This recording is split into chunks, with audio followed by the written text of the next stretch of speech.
Sugar Delta 202, CQ contest, 302, Sugar Delta 202, CQ contest. Hey, 202, I don't know if I talked to you already, but I'm waving a hand for the contest.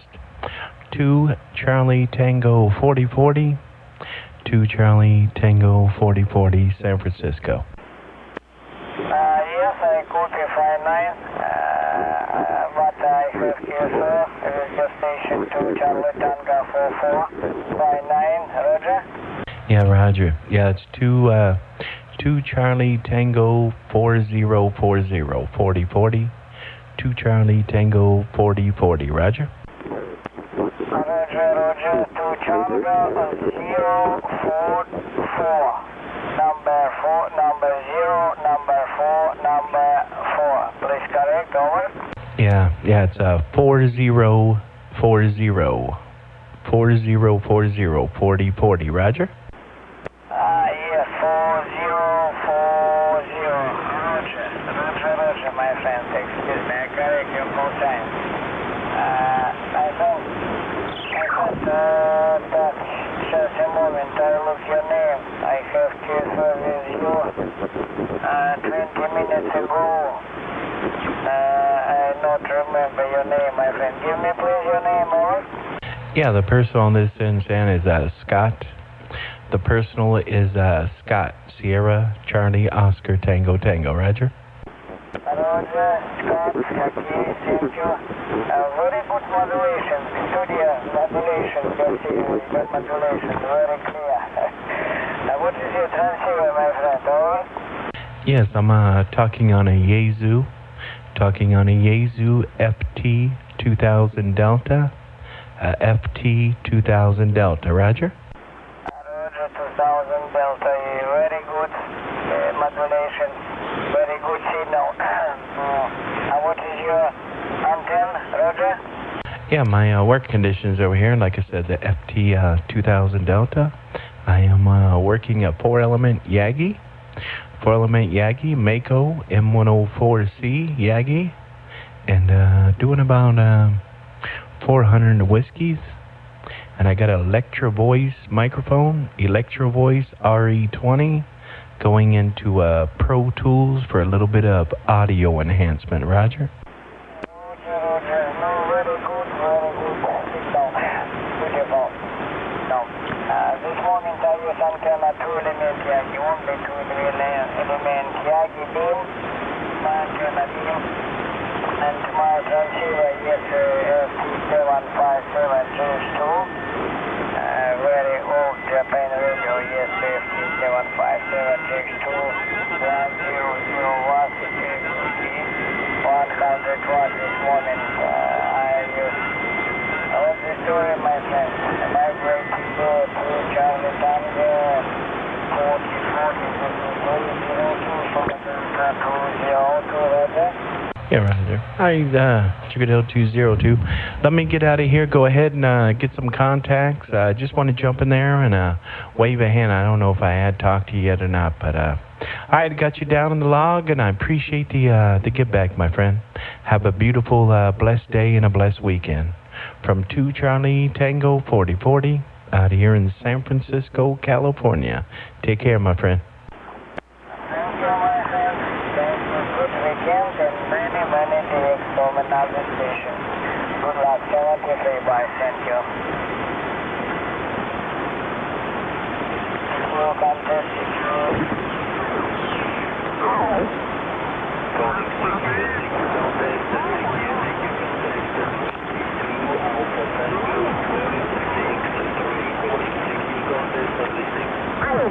Yeah, who's out there calling for contest? 2 Charlie Tango 4040, 2 Charlie Tango 4040, San Francisco. Hey, 4040 San Francisco, 9 Division 199, up in northern Alberta. How you doing? Hello, 199. Surprised I'm hitting you, man. Got my beam looking straight north. Waving a hand to you. Real good copy. Roger. Yeah, no, you're beautiful sounding up here. Nice and strong. Serious, I didn't quite catch what you said you were running for audio enhancements there. Yeah, I'm running Pro Tools. Running a program called Pro Tools there, Roger. Okay, so that's just through your PC? Yeah, just do the PC. That's I used to do the rack gear. Got hundreds and hundreds and hundreds and hundreds of dollars in rack gear, and now it's sitting there collecting dust. Is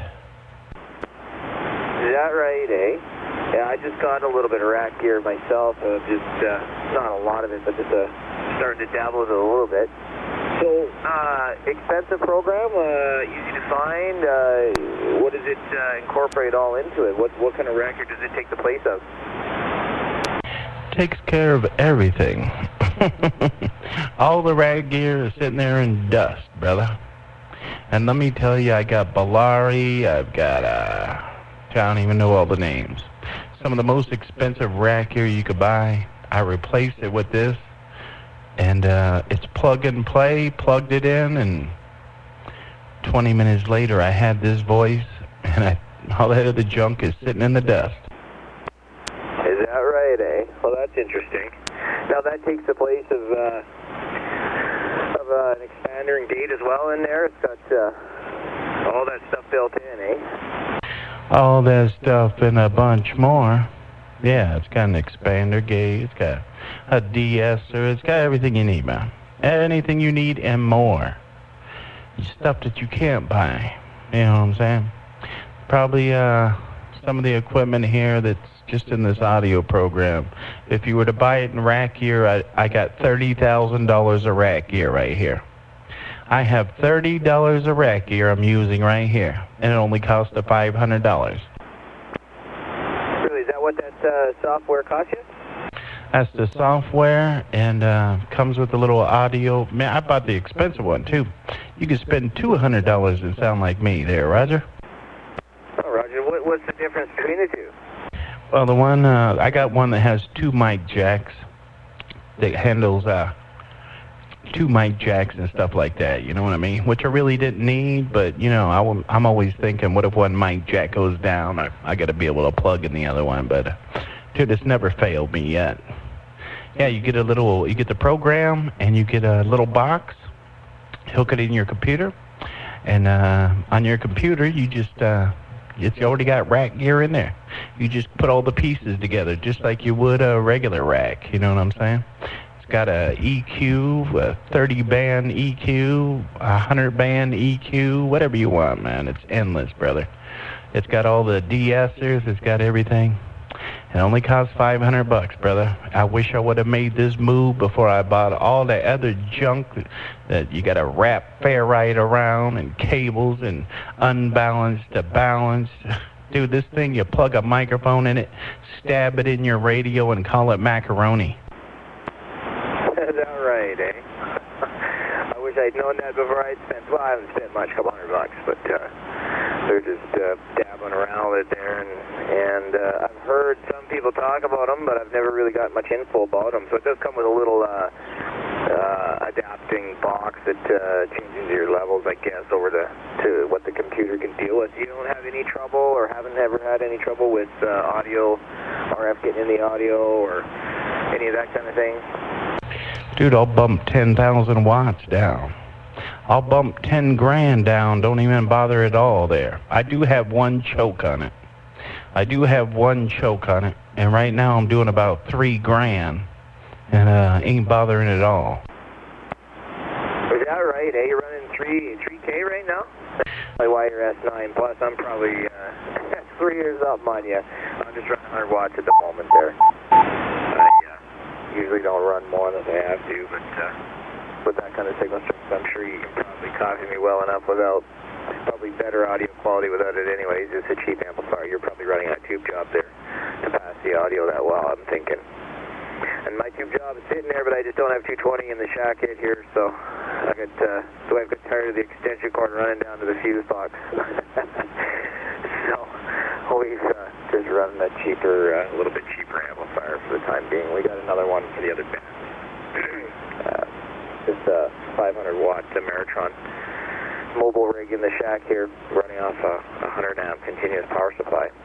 That does it not too badly for the time being, until I get some 220 in here anyhow. Well, that's interesting. I'm glad I caught you there for a few minutes, and yeah, for someone who's been there and back, it's nice to have a moment to pick your brain and save myself a lot of years of screwing around and probably money. I'll have to have a look around for that. And who makes it? Pro Tools is the manufacturer? Is that just what it's called? You know, who manufactures it, or I mean, makes it, whatever? Just if a guy's going to Google it. Yeah, just Google it up, man. Pro Tools. Just Google it up or go to eBay. Pro Tools. You want to get a newer version of software, 8-point-something and up. 8-point-something and up. If you can buy one on eBay or something, you know what I mean. But I think they're up to 9 point, and you can always upgrade too. You can always upgrade your software, but let me tell you, man, this thing, I'm telling you, I think I got like $3,500 in rack here, bro. $3,500 in rack gear. I'm going to take a picture of all this rack gear I got. Some pieces are $500 pieces. 200, you know, 100, and all the crazy stuff. God, what a pain in the nuts. I always had to move things around and, you know, put my beam over the top of it, and it would go crazy, and one piece would lock up, and oh, God damn. Dude, I'm telling you, man, it was a nightmare, brother. Oh, all that stuff plugged into one thing. Oh, are you kidding me, man? Never, ever would I go back. Ever. Is that right? Well, that's good to know. I'm going to have a look around and do a little more investigating before I spend any more. I just got just a cheaper Behringer MDX 2600, and was looking at a DEX unit there just for the equalizer analyzer in it. That's probably got analyzers in it and everything, right? You can sit there and watch on screen. That's pretty cool. And I got a computer in here, so it'd be fairly easy to do. And it'd probably take up a lot less room, which would be nice. I mean, the computer's already there, right? They're actually, well, it doesn't take up a lot of room. I was just going to put two pieces in. Not going to go crazy with it, but just basically more than anything, I needed the noise gating gear to the fan noise and the amplifiers, and then just the ambient noise in here. And the two of us go at it there. Sometimes it can be annoying, but yeah, so that's interesting. I'll have to dig into that a little further and see what a guy can find on eBay or used, or who knows what. Probably a bunch of it around. And I wasn't even aware of, but I knew they had software for that. I just never really heard anybody mention a particular one, and especially one who's had hands-on with it. So that's kind of cool. I'll have to dig into that. $500 is pretty cheap when you look at these guys going out and buying W2 IHY gear for, what is it, $700 or more for the 2 units. And even that is a far cry from probably even the price you pay for some of the cheaper rack gear you can get for half of that. So that's a lot of money to spend for what you're getting. I mean, a guy can spend less than that and get everything and more, not have to worry about RF getting into it and all the rest of it, cables and jumpers. That's what I'm dealing with right now, just making jumpers for this thing. So, yeah, it sounds a lot more appetizing what I'm doing here now. I'm going to tell you what, man, I made jumpers, gold line, and I'm telling you, I got more money in jumpers than I do in this box right here. You could buy for $200, I think, Pro Tools. If you got a music store around you, they got Pro Tools. Every music store has Pro Tools. Any recording studio has Pro Tools. It's the universal. And let me tell you, dude, this thing will eat a Y2HY up for breakfast. This thing will eat a Y2HY for breakfast, brother. I'll snatch up a Y2. You get a guy out here with a Y2HY and tell me who sounds better. Oh, for sure. Well, they're pretty limiting anyways. They're meant for the radio guy who wants a little better audio, a little more control, but doesn't really understand how it all works anyways. He just wants a couple knobs he can, sort of auto do everything, and impedance matches and all the rest of it. And, it's a slam bam, anybody can do it type of deal, and you don't really need to even know anything about it. And and good for them. And if that's what they want to spend their money on, to have usability of use, I suppose that's good for them. I mean, it can get a little complicated. I was going through the manual for this thing, trying to figure out how to set it up, and there's a lot. You got to kind of get into it a bit, right? Kind of know what you're doing. A lot of knobs and buttons, and same with the software. I'm sure it's a lot of things a guy can pick from it, menus and the rest of it. So you got to have a little bit of an idea what you're doing. So, oh well, I'll call it a learning experience anyways, and I'll play around with it and figure out how it all works and what I'm doing and get proficient at it.